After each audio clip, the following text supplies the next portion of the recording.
Okay, hey guys. So we wanted to do a recap of Dear Evan Hansen. We saw it last night. India, sit down next to me. We saw it last night. We were too tired to do a recap last night, so I figured we would do it today. And what better location? We are currently in Central Park. That is our activity for today. We just had an amazing picnic. One of the things that I want to do a post on later is just how do you eat in New York City with picky kids, because my kids are definitely on the beige diet. But when I travel, for me, food is a big part of it. Just eating local cuisines, things I can't get elsewhere. And I think we've actually been figuring it out. So today we picnicked here in Central Park. I went to Balducci's, which is an amazing deli, and got like a gourmet salad and olives and apples and cheese. And then the girls got hot dogs from a street vendor. Gross. And they didn't like them. They were so crunchy. Let me tell you just a side note about New York City. It's with kids. It's just a lot of buying expensive foods that they don't eat. Good times. I'm going to actually try to turn this view around for you guys for a sec. And people cuss in front of kids. They don't care. Oh, they do. We're going to get to that in a minute, actually, the cussing. Because we're going to talk about the cussing in Dear Evan Hansen. And what is appropriate or not, whether or not it's an appropriate show for kids. But really quick, I'm going to show you our view. So right there is, adorable puppies. It's a lot of cute puppies. I want to say, I'm not sure of the name, I think it's Hexler Park. But that's a little children's park over there. Thank you, girls. So we're going to play there for a bit. We're really right by Columbus Circle, so you can see the buildings in the background. But we just had a picnic here in this little grassy area. There is Columbus Circle right there, and then you can see all of the horse-drawn carriages, which is what we're going to do next. We're going to take a little horse-drawn carriage ride. Okay, so anyway, back to Dear Evan Hansen. So I had a lot of trepidation about taking the girls to see Dear Evan Hansen, a lot. I had concerns. I did a lot of hand-wringing about that play because, you know, I had read reviews and I had spoken with friends who'd seen the show, and the advice I got, well, in reading the reviews, it's interesting because they focus on, you know, the language. And so the recommended age for Dear Evan Hansen is age 15 and up. 15 and up. And then some of the friends that I spoke to said, you know, I would be less worried about the language and more concerned with the subject matter. And I'm going to do a little bit of a spoiler, although you do find this out in the pretty, probably third song of the show. But if you don't want to know anything that happens, you just stop watching. Anyway, the show revolves around a teenager who committed suicide. And so that is rather heavy, but I will say that aspect, I mean, while it was a theme of the show, that happened off stage. They didn't describe how it happened. And so I kind of felt like that part of it was okay. I mean, we did have a talk about what suicide means and why that would happen. But that part of it, while it was heavy, that didn't concern me too much. I will say that there is a lot of language in the show. However, Mostly the F word. a lot of F-bombs. However, I have to say that I think there was no more language in the show than the language we have overheard walking the streets of New York City. Yeah. Would you girls agree with that? Yeah. We Wait, actually. truly. We saw the person who acted out Connor. Oh, we did. We did. Actually, just over by Columbus Circle, we saw Mike, I think his last name is Bates, the guy who played Connor Murphy, just walking down the street. That was super because fun. of his hair. Yeah. But anyway, yes, there was a lot of language in the show, for sure, a lot of F-bombs. But truly, we have heard a lot of F-bombs just walking around the street. Some S-bombs. Some S-bombs, some of the S-word. No, mostly A-word. Yeah. There's a lot of cussing. So, I mean, for me, the philosophy around cussing... Also the H-word. Okay. With my kids has always been, like, I kind of leave it to their maturity level, and so if we listen to soundtracks that have curse words, I just sort of say, those are not words for you to say, and if I find that you are not old enough to handle it because you start using those words yourself, we'll stop listening to it. And so far... Also there's a song that has the H word, so instead of the H word, we use heck. Yes, we find replacement words when we're singing along. Anyway, it is a heavy show. I do think that there are some themes that kind of go over heads a little bit. Some of the heavier themes. I mean, it's a show that really deals with identity, self-esteem, loneliness, parenting, child-parent relationships, over-parenting. So some of those themes, and particularly I would say the themes that got me really emotional in the play, I don't think they were super emotional for the girls just because they're not quite there yet. Anyway, all in all, I don't regret at all taking them. I feel like it was appropriate. And what did you like the play? Yeah. Yeah. But I didn't know that, well, this is a little bit of a spoiler. Evan and Connor's sister became boyfriend and girlfriend and broke up. Just saying. Yeah. Karis, when they kissed, she was just like... Karis did feel that there was too much kissing. When they kissed, Karis was just like...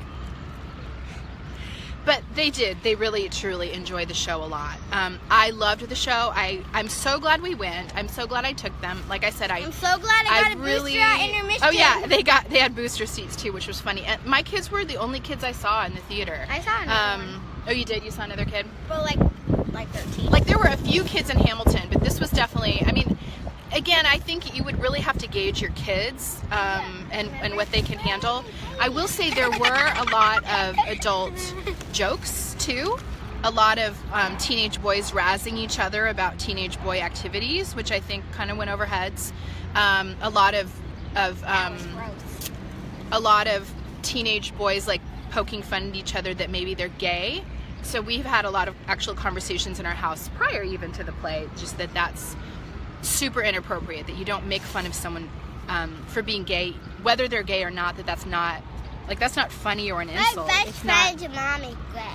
Yeah, well, we have lots of good friends and family who are gay, so we have a strong rule in our house that saying that's so gay or joking that someone could be gay is like level 10 offense. So anyway, that was just an opportunity to talk about that, that these teenage boys think it's funny to call each other gay, and that's not okay. Anyway, I loved the show. I don't know, I can't really compare it to Hamilton because they're such different shows, but I think those are definitely the two shows to see on Broadway right now. Yep. I would think that And Amelie. Oh, do we want to announce the show that we're seeing tonight, guys? Amelie! Also, you guys should be interested in Waitress. It's a very good play. We all really want to see Waitress. So I'm gonna talk in a minute about how I get tickets to these shows. But I want to finish talking about Dear Evan Hansen. Ben Platt, who plays Evan Hansen, is just beyond. He was so good. You may know him from he was Elder Cunningham in Book of Mormon. That really nerdy friend, if you've ever seen Book of Mormon. But he was also in the movies Pitch Perfect 1 and 2. Oh, yeah, if you're a nerd about those movies, he was the the kind of nerdy love interest. But his acting, oh my gosh, I mean, it was incredible. He's good at acting like a nerd. Well, in the play, I mean, he's a very socially awkward, he has social anxiety, and he just did such a great job, and his voice is incredible. And then I have to say, I was really blown away by the actor who played Connor Murphy. He had a bigger part than I anticipated. It's funny. I feel bad for the guy who acted out Evan Hansen because he has to kiss a lot of people. Yeah, that bummer for him. A lot of strangers. Well, I think the girl who plays, I think they're probably friends now because they do that show like 8 times a week. Anyway, it's interesting because Dear Evan Hansen is different, say, than Hamilton, because Hamilton is all music. I wasn't expecting that. Yeah, there's no talking, and so if you've listened to there's no talking. That's and then the guy that sang that, he was the king. That's a song from Something Rotten, which is amazing. It's a song called Musicals, where they explain musicals. But anyway, if you've listened to the Hamilton soundtrack, you know everything that happens because it all happens within the songs. But what was interesting about Dear Evan Hansen, there is a lot of dialogue. And so if you've listened to the soundtrack, you don't necessarily know the whole story. You don't know what's happening in between the songs. So you don't get what breaking a clock means. Yeah, you don't get what that song is all about. So it was really great to see in person. I definitely recommend it. I think it should be up for lots of Tonys. I would not be surprised if it just sweeps the Tonys this year. Okay, how did we get tickets to Dear Evan Hansen? Let me talk about that for a minute. I didn't buy them in advance because they were sold out by the time I booked this trip. I bought the Hamilton tickets a year before this trip, so this trip was really about those tickets, which were their Christmas gifts. Dear Evan Hansen, I decided, I was going back and forth on whether or not we'd see it, and then it was totally sold out. And so what I did, and this is my tip if you want, oh, dang it. if you want to see a sold out Broadway show, watch StubHub in the days right leading up to the show. Because what happens is, scalpers or people buy the tickets, they put them up on StubHub for ridiculous prices. Watch Moby Dick. And then in that was a good play. In the days leading up, they get worried that they're not going to sell them, so they lower the price. And so I was just the last week watching StubHub every day and just waiting for the tickets to go down in price. So once I found a decent price, I went ahead and bought for Dear Evan Hansen. Now what we'll be doing and then tonight we're going to see Amelie, which we're super excited about. I don't even know that. They were very, very generous to offer me press seats to Amelie. Wait, really? Yes. So I actually saw Amelie in LA, but the girls have not seen it, and India is super excited to see it. But for the remainder of the week, we will be going down to the TKTS booth and just trying our luck. The press seat is, if you're like, say if you were a writer or a blogger, they give you a seat so that you'll write about the show, which we will talk about the show for sure. Oh, yeah, we'll talk about the donut place in a sec. It was a cupcake. This was mine. But for the remainder of the week, we will be trying our luck down at the TKTS booth, which, you go down there. I think it opens at 3 p.m. And then you try to buy a ticket the day of the show, and they're half price. So that's how we'll be doing the rest of the week. Hamilton and Dear Evan Hansen were just the two that I wanted to nail down because I really wanted to see them. And we are really fingers crossed for Waitress at the TKTS booth, but I don't know. Sarah Bareilles is in it right now. She's doing a limited run. I know. So I don't know. I don't know if it's going to happen. If we don't get Waitress, what are the other shows that you guys are hoping for? Waitress, something rotten. Waitress, something rotten. Waitress, something rotten. Charlie and the Chocolate Factory. Yeah, so Charlie and the Chocolate Factory has Christian Borle in it, who I love, so I wouldn't mind seeing that. Karis, you had talked about Phantom of the Opera. Yeah, that was me. Oh, okay. So they were. I have. They were talking about that. That's a classic. I wouldn't mind taking them to see that.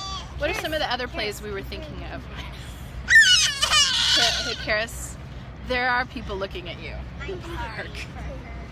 People are staring. Anyway, so yeah, we'll keep you posted on what we end up seeing. But for today, we are going to head out. We're going to play. And talk about this. Oh, they wanted us to talk about. Okay, right by Central Park, down 8th, off Columbus Circle, heading south on 8th, is this Baked by Melissa. They have $1 cupcakes. They're teeny tiny. They're like so but all these cute and different adorable. Flavors, and they're adorable. Karis got mint cookie and she got mint chocolate chip. Yeah, and then India got tie-dye and I also got sugar tie-dye. cookie. Yeah, anyway, sugar cookie dough. If you're ever in New York and going to Central Park, $1 little. We got 2 each. Anyway, all right, that's it for today. Thanks for watching. Bye.